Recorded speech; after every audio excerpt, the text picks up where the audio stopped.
J'avais vu passer une vidéo sur le sujet qui était hyper bien faite. D'ailleurs, je vous mets le lien juste ici parce que franchement, elle a trop raison.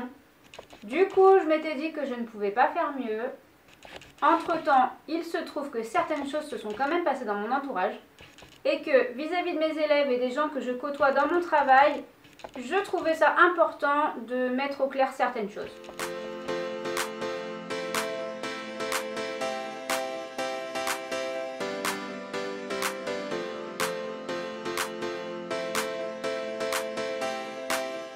Bonjour à tous et bienvenue sur cette nouvelle vidéo où j'ai décidé aujourd'hui de vous expliquer pourquoi mon association ne possède pas le label Bien-être Animal et surtout pourquoi je ne le demanderai pas. Pour commencer, je vais simplement vous lire ce qui est écrit sur la page du site FFE concernant les mentions et les labels qui sont soi-disant des garanties pour les cavaliers dans le choix de leur club. Les labels qualité FFE garantissent aux usagers qu'ils sont dans un établissement régulièrement visité et que les installations, l'encadrement et les activités proposées sont conformes au cahier des charges défini par la profession. Ouais. En développant ces 8 labels, École française d'équitation, Centre de tourisme équestre, Écurie de compétition, Equiandi Club, École française d'attelage, Cheval étape, Sport-études et Sport-études excellence, la FFE poursuit deux objectifs. D'une part, les labels permettent d'identifier les structures et l'activité qui y est proposée, cela afin d'aider les cavaliers à s'orienter plus facilement vers l'établissement qui correspond à leurs attentes.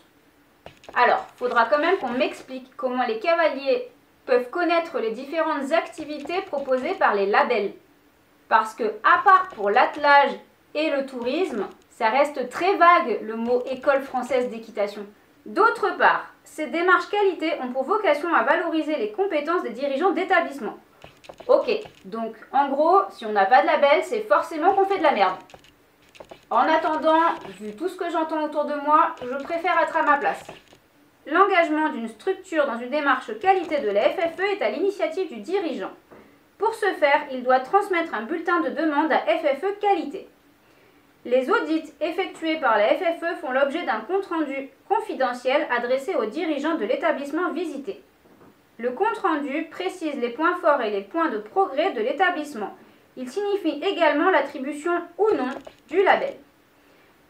Depuis la signature de la charte pour le bien-être équin en 2016, la FFE a activement contribué à la rédaction du guide de bonnes pratiques qui en découle. Dans la continuité de ce travail, une mention bien-être animal sera proposée aux établissements labellisés dès la rentrée 2020. Voilà ce que dit la FFE concernant cette mention. Cette mention complémentaire identifie les établissements labellisés qui ont fait le choix de s'inscrire dans une démarche de progrès concernant le bien-être animal. Elle s'adresse aux structures déjà impliquées dans une démarche qualité FFE. Elle ne peut donc pas être délivrée seule. Une grille complémentaire de 15 critères complète pour cela les autres thématiques de la démarche qualité FFE. La Fédération française d'équitation souhaite ainsi accompagner les poneys clubs et centres équestres et valoriser leur prise en compte du bien-être animal au-delà des exigences légales en la matière. Donc, pour commencer, comme beaucoup d'entre vous le savent, notre association ne pratique quasi exclusivement que la voltige équestre. Et vu qu'il n'y a pas encore de label pour cette discipline, et qu'entre nous, entre la FFE et la voltige, c'est pas vraiment l'amour fou, donc déjà d'entrée, nous ne sommes pas éligibles aux différents labels basiques. Donc la mention bien-être animal, du coup, c'est mal barré. Ensuite, je vous propose qu'on étudie ensemble les différents critères qui sont demandés quand même pour cette mention bien-être animal. Alors, ça se présente comme ça. D'un aspect général pour commencer. Qualité et adaptation du harnachement. 2 points si le harnachement est en bon état et spécifique pour chaque cheval. 1 point si le harnachement est en bon état. 0 point si le matériel est vétuste ou entraînant des blessures chez de nombreux chevaux. Exemple, commissure des lèvres, garrot ou passage de sangle. Pour ma part, je pense que le matériel est plutôt adapté à chaque cheval et en bon état. Je vous laisse le juger par vous-même. Ensuite, politique de gestion de la fin de vie des chevaux. Alors ça, c'est un petit peu mal expliqué, je trouve. Et c'est un petit peu le sujet délicat de ma structure, j'avoue. Mais bon. 2 points si placement chez des licenciés, cotisation pour retraite, renouvellement régulier de la cavalerie, etc. Donc en gros, on prend 2 points si jamais on a des chevaux jetables comme un peu partout, c'est-à-dire des chevaux de location. On prend, on jette, on prend, on jette, voilà. Et on ne se soucie pas de la retraite et ils finissent en steak haché, c'est pas grave. Donc moi déjà, je n'aurai pas les 2 points. 1 point si pas de stratégie particulière à ce sujet. Alors le problème, c'est que entre le 1 point et le 0 point, les critères sont pas les mêmes, mais en gros ça veut dire la même chose. Donc du coup je sais pas trop bien où me situer. 0 point si tous les chevaux à la retraite sont gardés sans qu'un modèle économique ne soit mis en place pour assurer leur entretien. Pour ma part, c'est vrai que j'ai pas vraiment de modèle économique pour mes retraités. Pour autant, c'est un choix de ne pas avoir beaucoup de chevaux. Et ce qui fait que même si je garde mes retraités, j'estime que le petit bénéfice, quand il y en a, que je fais avec les chevaux qui travaillent, bah, du coup ce petit bénéfice part pour les retraités. Est-ce que c'est un modèle économique? Je ne pense pas, mais en attendant c'est comme ça que je fonctionne depuis que mes chevaux sont à la retraite. Donc bon, pour couper la poire en deux, je me mettrais 1 point, mais franchement là je suis pas sûre du coup. Ensuite, d'un point de vue sanitaire, démarche obligatoire, c'est-à-dire déclaration détenteur d'équidés lieu de détention, pharmacie vétérinaire, vétérinaire sanitaire et registre d'élevage. Donc 2 points si les déclarations obligatoires sont toutes effectuées, 1 point si irrégularité mineure, 0 point si aucune des déclarations obligatoires n'est effectuée. Pour ma part, on est en règle, donc 2 points sans aucun doute. État général. La majorité des chevaux ont un poids correct, ni trop gros ni trop maigre, et ont un beau poil. 1 point si situation intermédiaire, et 0 point si plusieurs chevaux ont un problème de poids, maigreur ou obésité, et ont un poil terne sans que le dirigeant ne sache en expliquer la cause. Bah là pour le coup, moi je dirais 2 points, hein. Je pense que tous mes élèves pourront confirmer. Et pour le coup, sur cette question-là, il y a une petite étoile rouge, ce qui signifie que si j'avais eu 0 dans cette case-là, en gros, j'étais sanctionnée par un avis négatif sur l'ensemble de la grille. Donc là, on est à 2 points, donc on est bon. Ensuite, état des pieds. La majorité des chevaux ont des pieds en bon état, donc ça c'est pour 2 points. Situation intermédiaire, 1 point. La majorité des chevaux ont des pieds en mauvais état, 0 point. Nous on est parfaitement régulier avec le maréchal. Les pieds, je pense que pareil, hein, tous ceux qui me connaissent pourront confirmer, c'est pas de pied, pas de cheval, donc du coup c'est important. Donc là on peut mettre 2 points sans aucun problème. Gestion du parasitisme, 2 points si vermifugation raisonnée, analyse coprologique, 1 point si vermifugation automatique et 0 point si vermifugation insuffisante ou inexistante. Moi, je dirais 1,5 parce que je ne fais pas d'analyse coprologique. En fait, j'observe mes chevaux pour savoir quand ils en ont besoin. Mais ça reste quand même raisonné. C'est-à-dire que je ne le fais pas n'importe quand même. Donc, bon, allez, on va couper la poire en deux, on va mettre 1 point. D'un point de vue alimentation, donc, accès à l'eau, 2 points pour tous les abreuvoirs sont propres, non accidentogènes et permettent un accès libre à l'eau.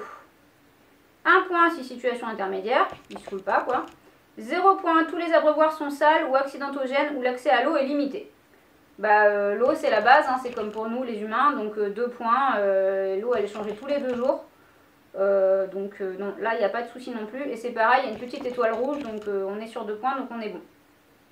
Sinon ce serait éliminé. Ensuite, accès au fourrage, herbe, foin, paille, hors litière, enrubanné, etc. 2 points si à volonté ou tous les jours avant les céréales. 1 point si tous les jours après les céréales. Et 0 point si de manière irrégulière, rarement ou jamais. Et là c'est pareil, il y a une étoile rouge. Donc là, nous on n'est pas à volonté, mais ils ont quand même le foin matin et soir et les céréales le midi. Donc on peut dire avant les céréales, donc on peut mettre 2 points. En fait c'est la question d'après où ça va être drôle. Fréquence des prises alimentaires, fourrage et céréales. Donc 2 points si plus de 4 repas ou à volonté. exemple chevaux au pré. 1 point si 4 repas par jour. 0 point si moins de 4 repas et moins. Alors, pour ma part, mes chevaux, ils sont à 3 repas par jour. C'est-à-dire qu'ils ont le foin le matin, les céréales ou granulés le midi et du foin le soir. Ça fait 22 ans qu'on fonctionne comme ça. Je touche du bois, jamais eu de problème de colique ou fourbure ou maladie quelconque due à ce système. En sachant que quand ils ont du foin le matin, en général, ils finissent la ration de foin, il est 11 h, en sachant que moi je les nourris sur les coups de 7h30, 8h. Ils finissent entre 11 h, 11h30 leur foin, et puis il reste toujours des miettes qui peuvent grappiller l'après-midi. Le midi, ils ont les céréales, donc ils finissent de grappiller le foin du matin, histoire de bien nettoyer l'après-midi, donc ça les occupe. Et puis le soir, on va dire l'hiver entre 5h30 et l'été entre 19h, ils ont du foin qui pareil va leur faire à peu près la moitié de la nuit. Donc ok, il n'y a que 3 repas, mais ils passent quand même un bon temps à manger toute la journée. Donc là, en gros, si je suis la grille, je prendrai 0. Bon, il n'y a pas d'étoile, donc c'est pas éliminatoire. Mais je trouve ça un peu mal foutu quand même. Et quand on met chevaux au pré, donc il marque chevaux au pré 2 points. Là c'est pareil, je suis pas trop d'accord dans le sens où, moi je connais des endroits, surtout, on est dans le sud, hein, donc les prés c'est pas de l'herbe grasse comme en Normandie.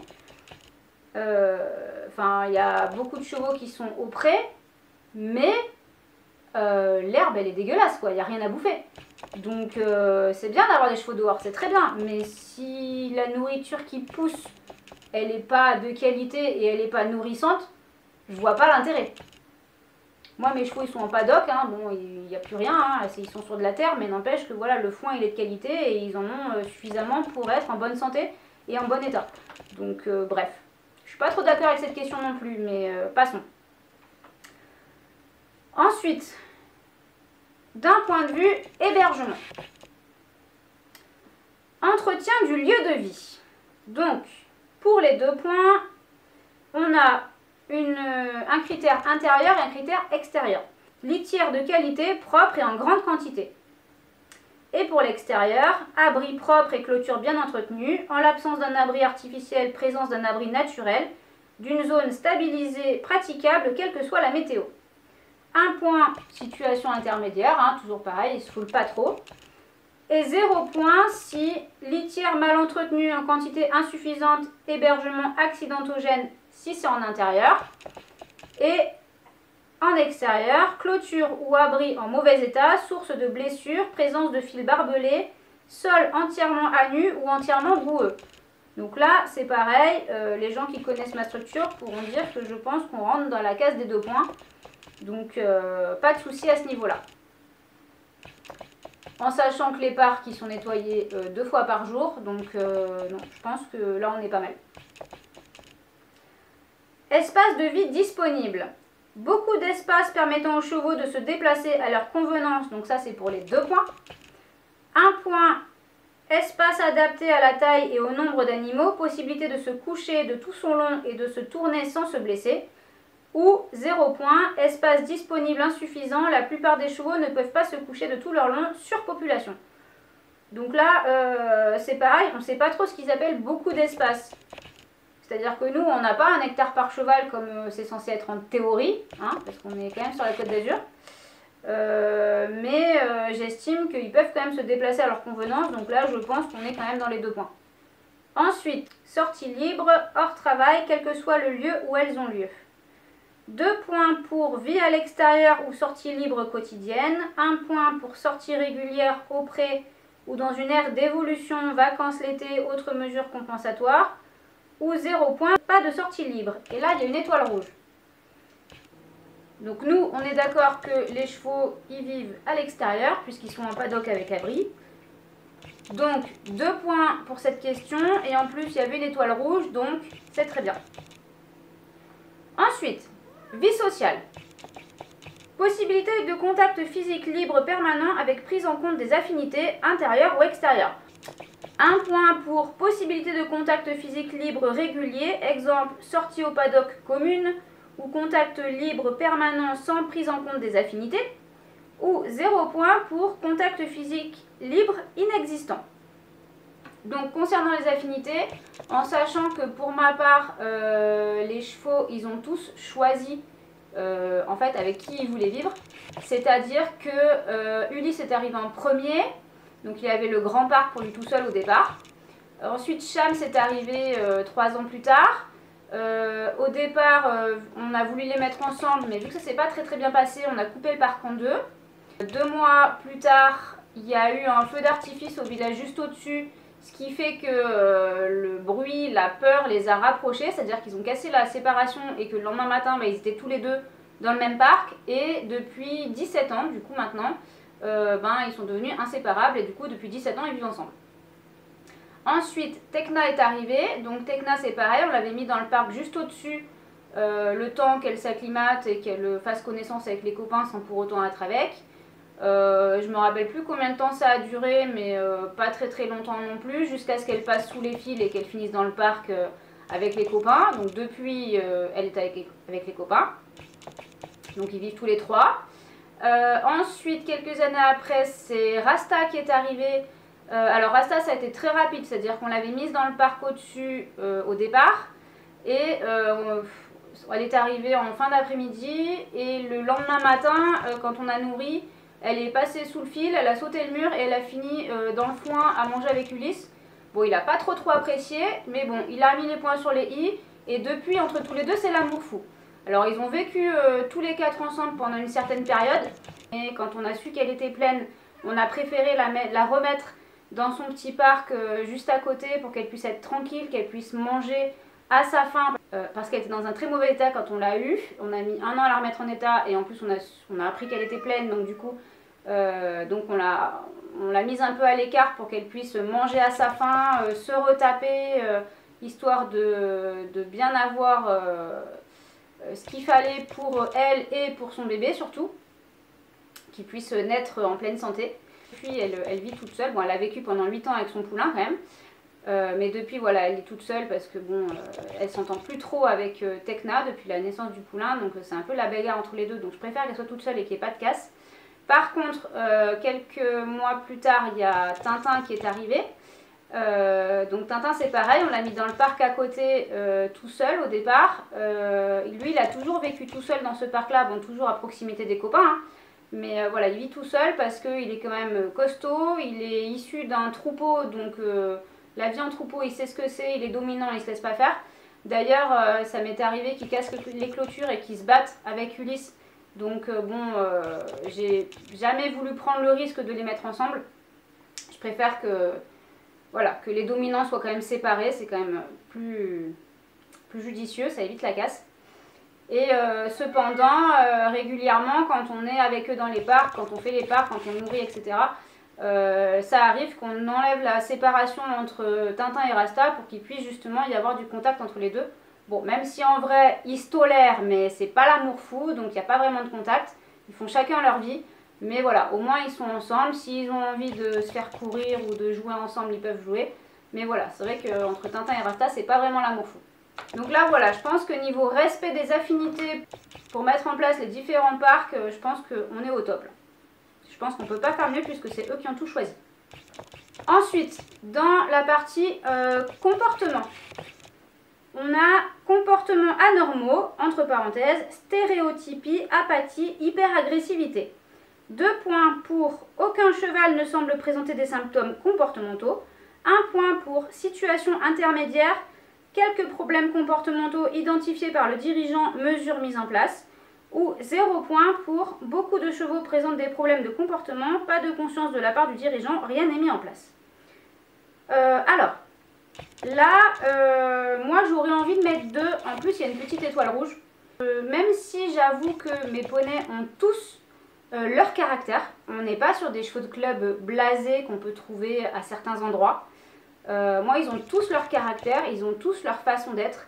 Et moi je trouve ça important d'avoir des chevaux vivants, quel que soit leur âge, quel que soit leur passé, quel que soit... Voilà, c'est comme les humains, on a tous nos histoires, on a tous nos problèmes. Et je trouve que c'est important de s'exprimer. Maintenant, il faut rester quand même un petit peu... il faut rester un peu dans le respect. Il y a toujours des barrières à ne pas franchir. mais j'estime que c'est important que chacun puisse s'exprimer, autant pour les humains que pour les animaux. Donc voilà, c'est vrai que les miens, ils ont chacun leur caractère.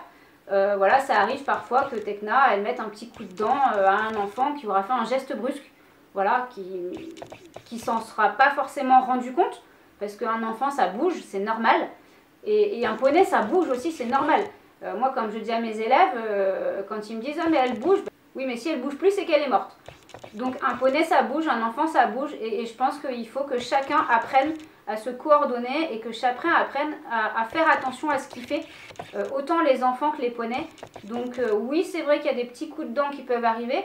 Cependant, moi j'ai vu des endroits aussi où quand on cure les pieds d'un poney, le poney tape. Ça par contre chez moi c'est jamais arrivé.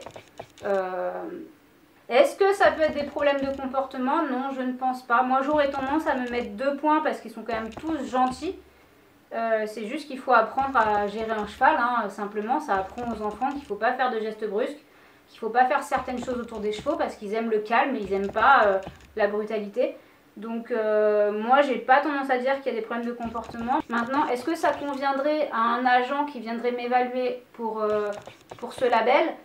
Je sais pas, voilà. Moi j'aurais envie de mettre 2 maintenant, peut-être que lui il mettra 1 ou 0. Bon, 0 je pense pas parce que j'ai conscience de ces choses-là.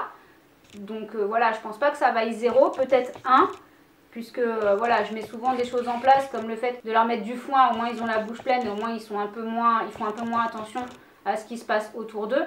Donc des choses sont mises en place, mais voilà. Et dernière question, attitude générale à l'approche de l'homme. La majorité des chevaux a une attitude positive, curieuse, recherche le contact de l'homme, 2 points. 1 point, situation intermédiaire. Ou 0 point, la majorité des chevaux sont apathiques, agressifs ou fuient l'homme. Connaissant mes chevaux et comme ils sont pot de colle, quand on va les voir au parc, je pense que là on peut mettre 2 points sans problème et en plus il y a une étoile rouge. Donc c'est plutôt positif. Voilà pour les critères de cette mention bien-être animal. On va maintenant quand même faire le calcul pour voir combien on a de points et combien on a en pourcentage de conformité par rapport à ce label. Donc en fait, il nous demande de faire le total des points et il nous demande de faire un calcul, c'est-à-dire nombre de points totaux multiplié par 100 et divisé par 30. Donc eh bien on va faire ça. Voilà, donc je vous ai fait le calcul. Donc en gros, on est à 27 points. Et on a un pourcentage de conformité de 90%. Donc je pense que niveau mention bien-être animal, on est pas mal. Maintenant, comme je vous l'ai dit, je ne le demanderai pas et de toute façon je ne pourrai jamais l'avoir dans la structure où je suis actuellement, simplement parce que j'ai pas de label basique comme école française d'équitation ou quelque chose comme ça. Donc la question ne se posera pas, mais au moins voilà. On sait qu'on est plutôt bien placé, donc c'est très bien. Le seul problème que je reconnais, c'est que c'est vrai que je pense beaucoup plus au bien-être de mes chevaux finalement qu'à l'argent que je pourrais en tirer. Comme le fait de garder mes chevaux retraités, par exemple, je sais que c'est le gros point noir de mon association. Mais en même temps, comment vous pouvez jeter un poney qui vous a fait grandir, qui vous a fait travailler toute sa vie et avec qui vous avez passé des moments juste exceptionnel, comment on peut se débarrasser des vieux finalement qui nous ont tant donné et avec qui on a lié une amitié pendant tant d'années. En fait, je pourrais jamais ouvrir de gros poney club ou centre équestre, c'est beaucoup trop cruel comme système. Et pourtant, je rêve quand même d'avoir une grosse structure, mais à ma manière, en fait. Je pense qu'il faut revoir tout le système des centres équestres et poney club parce que le fonctionnement qu'on connaît actuellement, je pense qu'il est voué à disparaître et que il fonctionnera plus d'ici quelques années. Cette vidéo, je l'ai faite surtout pour expliquer à mes adhérents pourquoi certaines structures alentours ont cette mention qu'ils prônent un peu comme le Graal et pourquoi moi, malgré la réputation que je me suis construite de par l'entretien de mes chevaux et le bien-être de mes chevaux, pourquoi moi je ne l'ai pas. Enfin, sachez que il y a quelques semaines, notre vétérinaire sanitaire est passé faire les vaccins, les vermifuges comme tous les ans et vérifier l'état des chevaux car depuis 2 ans, ils doivent remplir un formulaire sanitaire attestant du bien-être justement des chevaux qu'on a sur les structures. Et ça, c'est valable autant pour les professionnels que pour les particuliers, d'ailleurs. Et que cette année encore, elle nous a attribué les félicitations, notamment par rapport à nos vieux chevaux qui, malgré l'âge avançant, sont toujours en parfait état et en pleine forme. Cette année, nous avons aussi eu la visite d'un agent de l'IFCE pour tout contrôler, c'est-à-dire les diplômes, les installations, l'état des chevaux, le matériel, enfin tout en fait. Il a fait le tour de la structure, il a tout contrôlé. Et selon lui, le rapport était quand même plus que satisfaisant. Donc, j'ai envie de vous dire, les labels et la mention bien-être animal, ça nous passe un peu au-dessus, hein. Voilà, cette vidéo est maintenant terminée. J'espère qu'elle vous aidera dans le choix de votre prochaine écurie ou votre prochain club, si jamais vous cherchez à changer ou à vous inscrire dans un club.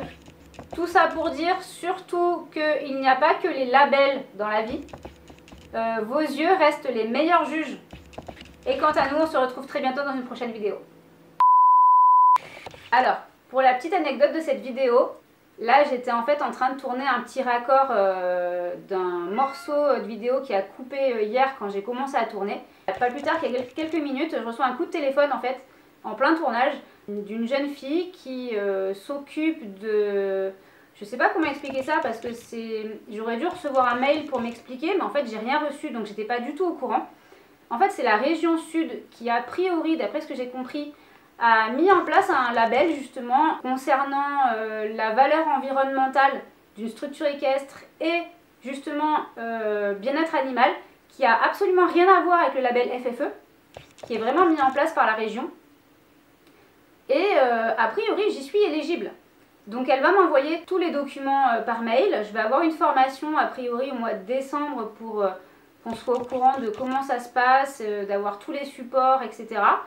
Et à partir de ce moment-là, je pourrais demander à ce qu'un agent vienne sur ma structure pour évaluer ces choses-là et pour voir si je peux prétendre à ce label. Donc affaire à suivre. Mais comme quoi, c'est un peu le comble de tourner cette vidéo sur la mention bien-être animal et finalement d'être contacté par un autre organisme qui au final est la même chose, mais pour lequel je suis éligible. Donc, bon, comme j'ai dit, pourquoi pas, faut que je vois quels sont leurs critères, on verra si ça vaut le coup ou pas. Mais comme je leur ai dit, bon, en tout cas ça coûte rien, donc bon, affaire à suivre.